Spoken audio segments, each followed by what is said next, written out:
It's 6:30 a.m. I wake up to find the police beat me in my sleep again. My name is Reginald Meatwagon. I live in Tenement B and I believe in a balanced lifestyle. In the mornings, if I'm not hallucinating, I make sure to inhale deeply from a bag of unidentified mushrooms before going upstairs to deposit several live rats in my neighbor's apartment. They do not like this. After that, I rush to my job at the telemarketing agency, doing my best to avoid eye contact with the local homeless. Before starting my shift, I make sure to consume an entire bottle of windshield wash. This prevents me from dying of alcoholic withdrawals on the job. I spend my lunch break in the courtyard, drinking cooking oil from a 10-liter drum while trying not to overdose on antidepressants. After finishing work, I invest my entire paycheck in rotten vegetables and alcohol, drinking somewhere between 12 to 15 bottles back at my apartment before realizing I desperately need to use the washroom. However, no one in my building has plumbing, so I die from shit seizures in my neighbor's living room. This is Open Sewer, an urban survival game set in the harshest environment of all, Finland.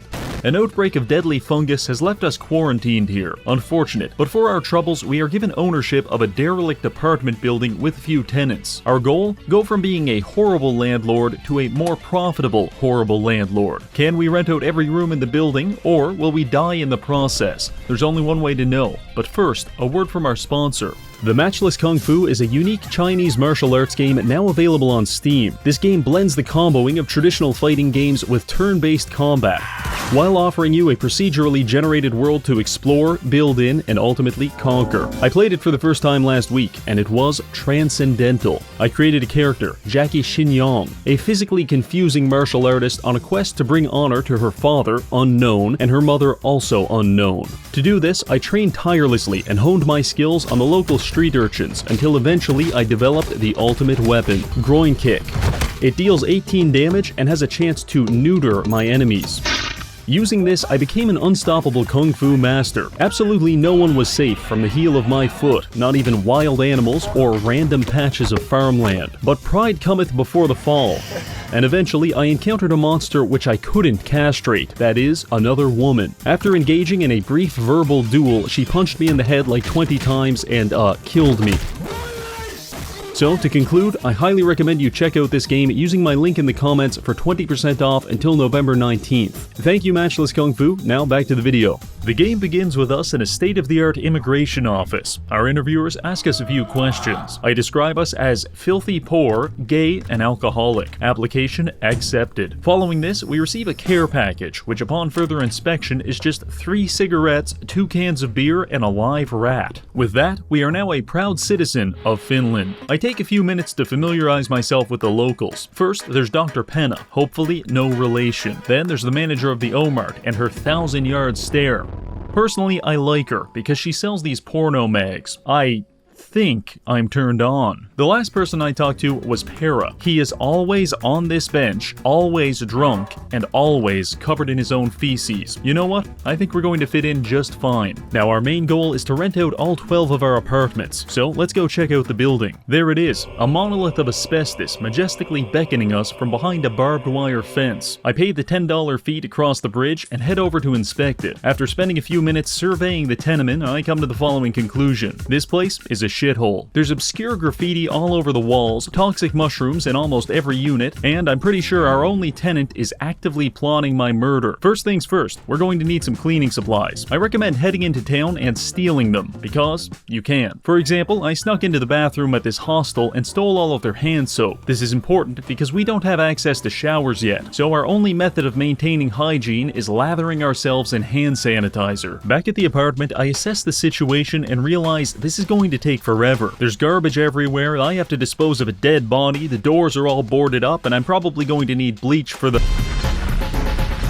All done. Fantastic. The next step is renovating these units and renting them out. But first, fuck the toll bridge. All my homies hate the toll bridge. Every time we want to go to our tenement, we have to pay $10 to cross this stupid little bridge. And I'm not sure if you're aware, but the difference between us and Para is about $25. So we need a solution, and I've got one. We're gonna make our own bridge. By using a Looney Tunes understanding of engineering, I was able to construct a completely cost-free alternative. And it's 100% safe, unless you fall off and die instantly. Now, we can finally talk to Samuel the contractor about renovating our apartments. He explains 3 things to us. Upgrades are going to be expensive, require a lot of materials, and most importantly, he doesn't care how we acquire them, which is great because I am currently stealing everything he owns. Maybe next time, don't write the combination to your safe on the bathroom mirror. Between robbing Samuel and selling him random garbage, we made a good amount of money, but much like Ubisoft, I don't have any more trash to sell, so we need to secure a more sustainable source of income. My job hunt went a little like this: recycling. Run around town diving headfirst into dumpsters looking for empty bottles. There are a lot of beer bottles at the doctor's office. Take them to the recycling machine. The pay is not good. Next job, the Bard.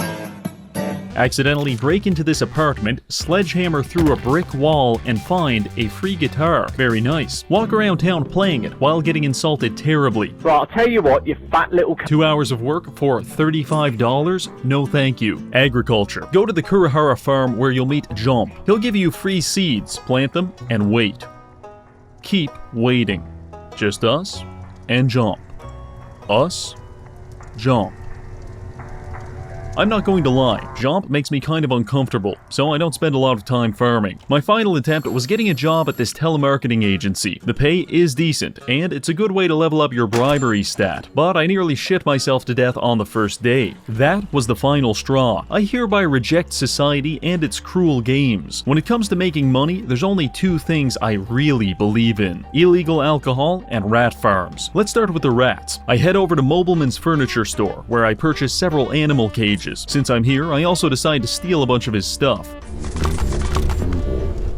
Shut up, Mobleman. You won't do shit. I set the cages up back at the base, and they look great. Now we just need some rats. Fortunately, these crazy Europeans thought of everything. Arriving at the rat vending machine, I pick up 3 of their finest rodents and deposit them in our cages. Now we wait. Within a few days, we'll have a virtually endless supply of rats, which I can cook and process into sausages to feed the townspeople. Next, let's start up our moonshining operation. We got a tip that there's a speakeasy bar in the underground tunnels, and after making my way inside, I am introduced to several average Europeans, one of which is Penty Pentilla, the bar owner. He buys his liquor from a guy named Max Masher. Apparently, he got the nickname because someone mashed his brain with a hammer. I simply cannot wait to meet this man. Anyway, Penty wants us to go to Max and pick up his next shipment. So we head over to Max's apartment and engage in a very esoteric conversation that mostly consists of me threatening him. Eventually, I get frustrated and kick down the door, knocking out Max in the process. If he didn't have brain damage before, he definitely does now. He's pretty angry, but I managed to gaslight him into believing that his door is not only sentient, but also trying to kill him. Max forgives us, and we give the door a stern talking to on his behalf. Anyway, with Max indisposed, we can take his supplies and become the only moonshiner in town. I set everything up back at the base. It's not much, but it's a good start. A 100-liter mashing drum, a fermentation container, a distillery, and 2 or 3 barrels to store various liquids. Now we just need ingredients. I went over to the O-Mart and purchased about 100 turnips, several plastic buckets, and their entire selection of yeast, while trying my best to look inconspicuous. Back at the base, we get started on our first batch of turnip wine. First, we make the mash, then we ferment it into wine, and finally distill it into moonshine. It's all quite simple. However, turnip mash looks very similar to diesel fuel, and I highly recommend not confusing them.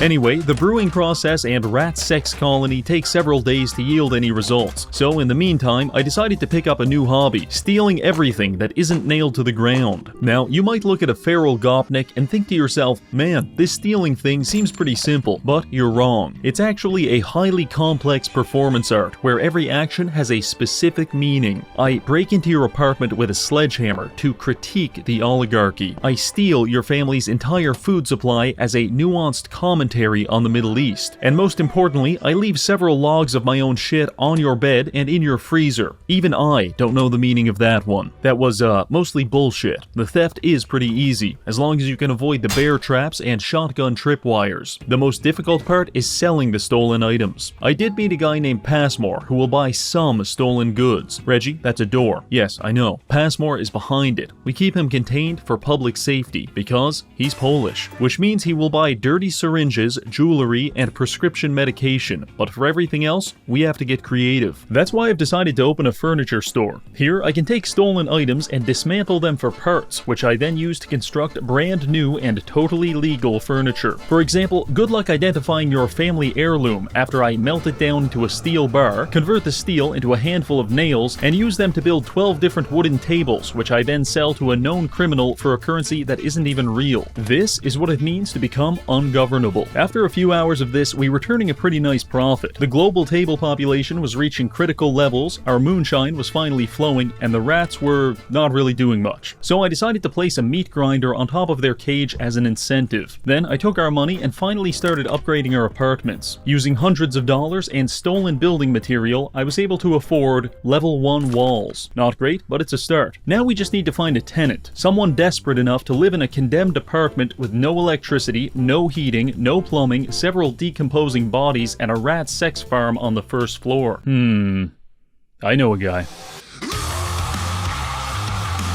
Para is our first tenant, and he doesn't really pay much rent, but it's enough to support my addiction to hallucinogenic cigarettes, so I'm satisfied. After that, the upgrades just kept coming. We unlocked the basement, took a swim in a pool full of urine, built some stairs to the 4th floor, fell off and died, came back, sold a bunch of trash, and successfully rented out another apartment. Hey, welcome to the building. I'm gonna store about 90 liters of illegal moonshine in your sink now. Thanks for being a good sport. You could say things were going well, a little too well. In fact, I've been so preoccupied being an excellent landlord that I haven't been able to properly maintain my alcoholic lifestyle, and now my addiction is gone, which has caused my character to sink into a deep depression. I miss the old Reggie, the drinks methanol and dies Reggie. I could just go to the doctor and get a prescription for some antidepressants, but I don't believe in the healthcare system. I believe in personal responsibility. What's that, kid? You don't want to die from this appendicitis? Good, here's a knife and a nominal amount of morphine. Do it yourself. It's in that spirit that I refuse the help of Dr. Penna. I don't need your prescription, I'll just rob the pharmacy myself. I talk to Passmore, who sells me a key card to the pharmacy in exchange for Chinese wristwatches. Arriving there, I see that the cashier's eyes are locked on me, so I distract him with my pocket rats before sneaking behind him and scanning into the drug storage room. The final guard was a woman, but I've been avoiding women my entire life, so that was no problem. After some searching, I hit the jackpot. 18 bottles of prescription medication. I take all of it, making sure to replenish the shelves so they don't notice anything missing. Then I execute my escape and dedicate the rest of my afternoon to seeing how many painkillers I can eat before I pass out. The answer is all of them. In fact, they just keep making me stronger. And with 9,000 milligrams per liter of oxycodone pumping through my veins, I am functionally unstoppable. Oh, never mind, I'm sleepy. I drift into unconsciousness that night thinking about the heist, the perfect robbery, how I was simply too smart for the police. And then I wake up in prison.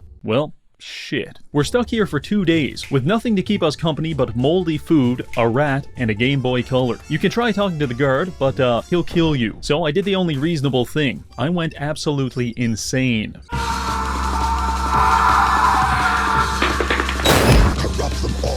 Thank God that's over. Let's talk to the guard and get our stuff back. Oh hey, a free piece of paper. What? You've gotta be shitting me. Well, the prison industrial complex got us again.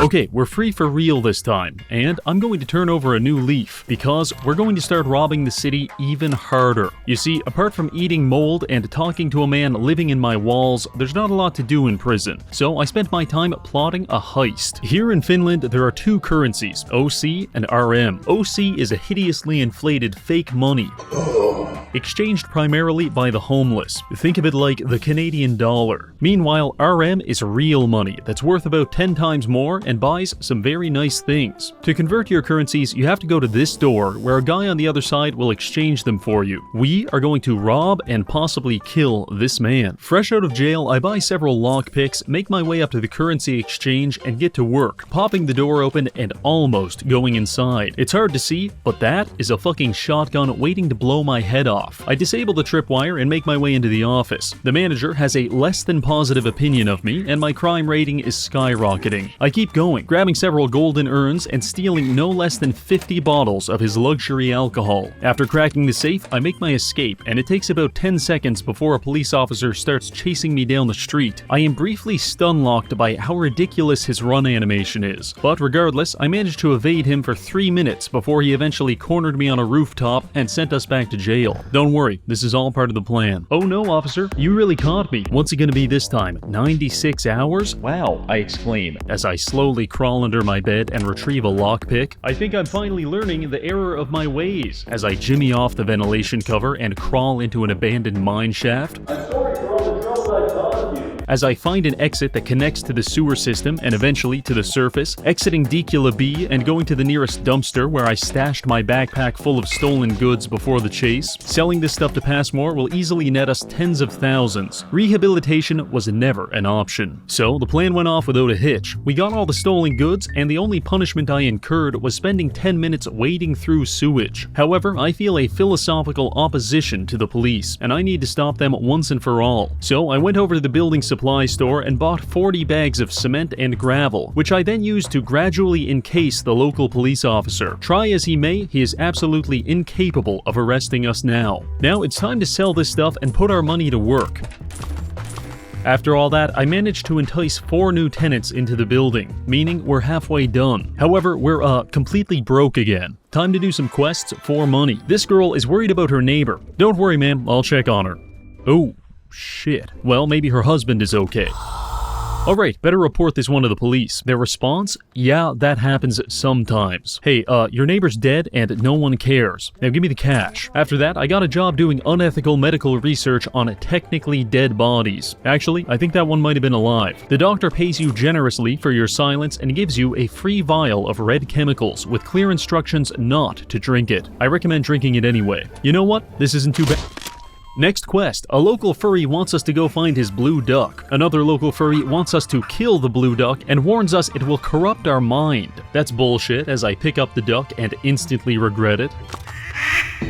Heading back to the first guy, he offers us a lot of money and even lets us keep the duck. We physically cannot drop the duck. We are now addicted to ducks. And if we don't have enough in our inventory, we will sink into a bottomless depression and become suicidal. I think that's enough questing for now. By this point, things were good. Questing was fairly lucrative, and I'm making so much moonshine that I ran out of bottles, so I'm now selling it by the bucket. But I have a capitalist mindset, which means that as long as other humans exist, I could be taking more of their money. I have a dream of Finland, one where I distribute so much pure ethanol that I literally solve homelessness overnight. A dream where every house has a 1,000-liter tank of my fecal killdew, and where every baby is born resembling Tyler 1. Most importantly, a dream where I make a lot of money. To achieve this, we're going to need to expand our operation. Fortunately, I've just upgraded the basement, and it has plenty of space. However, all the new equipment is going to be expensive. Luckily, I have a solution. Think about the world. What is physically stopping you from going to your neighbor's house and restraining them with high-quality PVC tape so that you can levitate in the air while reciting the entire King James Bible from memory before detonating a suicide vest? The answer is the police. These troublemakers have been getting in our way for centuries, but in my world, they are firmly contained within $700 of gravel, which means there has never been a better time to rob the bank. I speak with Passmore about the idea, and we formulate a plan. While I was escaping prison earlier, I came across a tunnel that seems to lead to the bank. Unfortunately, it's blocked. This is where Passmore comes in. He's going to have one of his guys go undercover as a bank teller, remove the blockage, and then we wait until nightfall, and we're in. So that's the plan. Passmore tells me to go to the tunnel at 11 p.m. But my clock is in military time, and I think I've inhaled too much ethanol, so I show up 4 hours too early. Eventually, the blockage is cleared, and I make my way up the ladder, accessing the bank from a nearby crawl space. I sneak past the cameras and infiltrate the office, making sure to steal everything I can before disabling the security system. Now it's time to get serious. I head downstairs to the vault. It's locked, until I jam a stick of dynamite in it and blow it off its hinges. Time is of the essence, so I grab what I can from the safety deposit deposit boxes and make my escape. I share the news with Passmore and give him everything I looted. In exchange, he casually gives me 120,000 credits. Holy shit. I use this money to finish encapsulating the police force and purchase the rest of my brewing equipment, which means we're now pumping out 100 liters of moonshine every few days. Forget what those historians say. This was the real Renaissance period, and it went a little like this. Wake up in the middle of the night. It's time to experiment. Take a generous dose of stolen medication to facilitate creativity. Once you're hallucinating, keep going. Good. Now stumble your way into the basement and let the olanzapine guide your hand. Turnip wine is passé. All my real homies are brewing fecal killdew and dying of sepsis. But that's not enough. I commune with God by eating cordyceps fungus, which produces a divine revelation. Instead of using yeast to produce alcohol, we can and will use toxic mushrooms for a fraction of the price. Trust me, it's safe. I'll even drink some myself. Yes, my feces is now glowing, but you cannot prove the two are related. Now quick, while you're still drunk, start working on this industrial machinery. Take people's family heirlooms, melt them down, superheat them, and smash it with a hammer.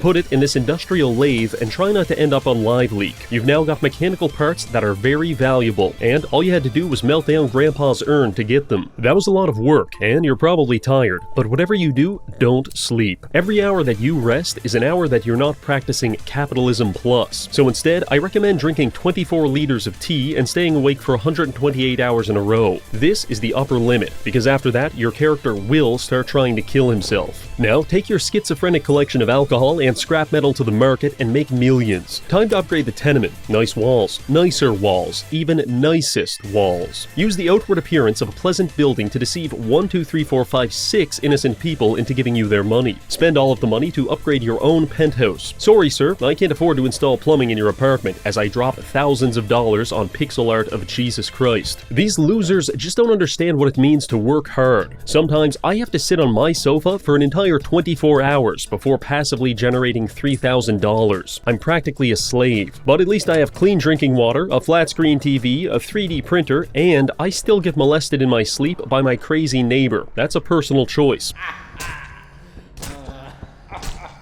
So all in all, things were going well. My apartment was awesome, and I had successfully conned 12 people into living in my slums, meaning our vacancy rate is now 0% and the challenge is complete. However, as a wise man once said, it is not enough that I succeed. Others must fail. You see, there's several other apartment buildings in the city, and I consider it a grave personal insult that people are choosing to live there rather than grovel at my feet for a chance to be incorporated into my magnum opus. So we're going to strike back. Remember that rat farm we started earlier? Yeah, well, it got a little out of hand. So much so that I had to build an entire fallout shelter just to contain it. These rats laugh in the face of Malthusian population theory, because I haven't fed them for weeks and they just keep fucking. In fact, they're reproducing faster than I can kill them, and every single container in the entire building is now stuffed to the brim with hundreds of live rats. It's a bit of a catastrophe, but in the midst of chaos, there is also opportunity, because now I'm going to release 10,000 live rats into every store,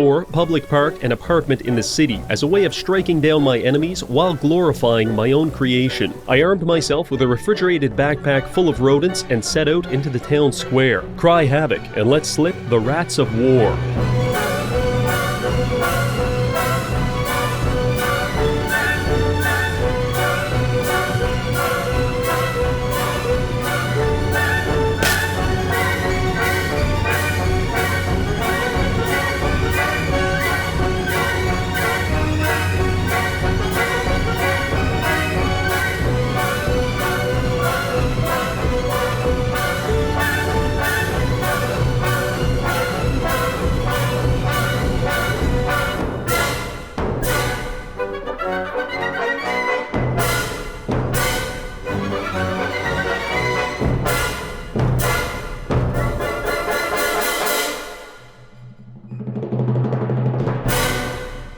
Well, there you have it. Every square inch of Aubenseur has been overtaken by the rats, and the only bastion, the only chance of survival is my apartment building. I think this calls for a celebration. Now the question is how to celebrate such a heroic and monumental victory, and I can think of only one way. Back in my basement, I have a 1,000-liter tank of pure vodka, and to commemorate this occasion, I'm going to drink the entire thing in one sitting. Now I know you're thinking, Reggie, isn't that dangerous? Well, don't worry, because I've also gone to the grocery store and purchased 900 cigarettes to help balance it out. So without further ado, let it begin.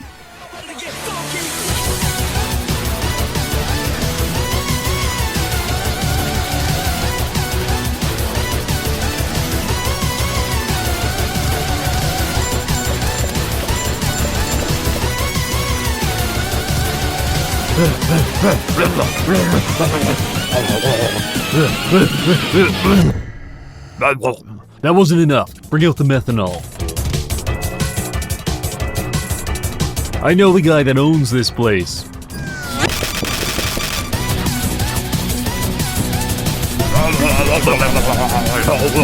Oh fuck, that's good. Now let's fill up the shower with methanol and take a bath. Oh yeah.